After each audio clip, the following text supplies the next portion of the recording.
Pakistan's Defence Forces of Pakistan Act 2026 has been passed by both the National Assembly and the Senate, completing parliamentary approval of legislation aimed at implementing the military command changes introduced by the 27th Constitutional Amendment.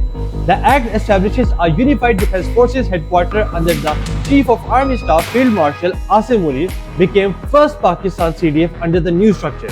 The 2026 Act now provides the administration and operational framework for how the position works across the Pakistan's armed forces. Chief of Defence Forces, who will exercise the operational command and control over the armed forces and also oversee the greater integration between the Army, Navy and the Air Force. The CDF will have responsibilities covering the joint operations, organizing training, administration, combat readiness and coordination, while also serving as the principal military advisor to the Prime Minister on defense and national security matters. The Act also gives the CDF significant authority over the military personnel. The CDF can now issue directives and orders concerning important military and joint operational matters, while the federal government retains the authority to frame rules for the implementation.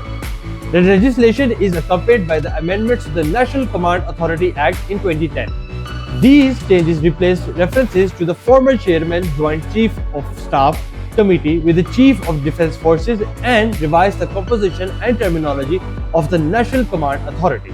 The newly created Commander of the National Strategic Command is also incorporated into the authority's structure. The office of Chairman Joint Chiefs of Staff Committee was abolished under the 27th Constitutional Amendment, including powers relating to the retirement, release, discharge, resignation and retention of the personnel, subject to the exceptions provided in the legislation. The broader significance is that the Act gives backing to a much more integrated military command system.